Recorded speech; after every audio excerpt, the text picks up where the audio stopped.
ഇടത് സർക്കാർ ഭരണത്തിൽ അഴിമതിയില്ല എന്നാണ് മുഖ്യമന്ത്രി ആവർത്തിച്ചു പറയുന്നത്. എങ്കിൽ ഈ റിപ്പോർട്ട് ഒന്ന് കാണണം. പിണറായി സർക്കാരിന്റെ കാലത്ത് മാത്രം 1075 സർക്കാർ ഉദ്യോഗസ്ഥരാണ് വിജിലൻസ് കേസുകളിൽ പ്രതികളായത്. ഏറ്റവും കൂടുതൽ അഴിമതിക്കാരുള്ളത് തദ്ദേശ വകുപ്പിലും തൊട്ടുപിന്നിൽ റവന്യൂ വകുപ്പിലുമാണ്. 8 കേന്ദ്ര സർക്കാർ ഉദ്യോഗസ്ഥരും വിജിലൻസ് കേസുകളിൽ പ്രതികളായിട്ടുണ്ട്. അഴിമതിമുക്ത കേരളമെന്ന് മുഖ്യമന്ത്രിയും മന്ത്രിമാരും അവകാശപ്പെടുമ്പോഴാണ് അഴിമതിക്കറ പുരണ്ട കൂടുതൽ ഉദ്യോഗസ്ഥരുടെ വിവരങ്ങൾ പുറത്തുവരുന്നത്. ജനങ്ങൾക്ക് നേരിട്ട് സേവനം നൽകേണ്ട ഉദ്യോഗസ്ഥരാണ് വിജിലൻസ് കേസിൽ പ്രതികളായവരിൽ ഏറെയും.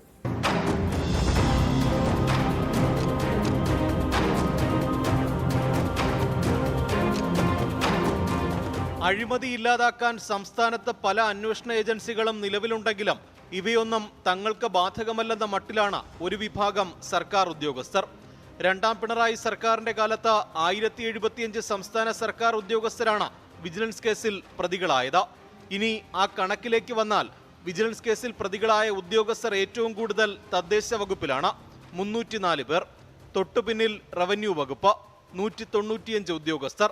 പൊതുമരാമത്ത് വകുപ്പിൽ 50 പേരും വനം വകുപ്പിൽ 49 പേരും മോട്ടോർ വാഹന വകുപ്പിൽ 45 പേരും ആഭ്യന്തര വകുപ്പിൽ 40 പേരും വിജിലൻസ് കേസിൽ പ്രതികളായി. കേന്ദ്ര സർവീസിലേക്ക് വന്നാൽ ED ഉദ്യോഗസ്ഥൻ ഉൾപ്പെടെ 8 പേരാണ് വിജിലൻസ് കേസിൽ പ്രതികളായത്.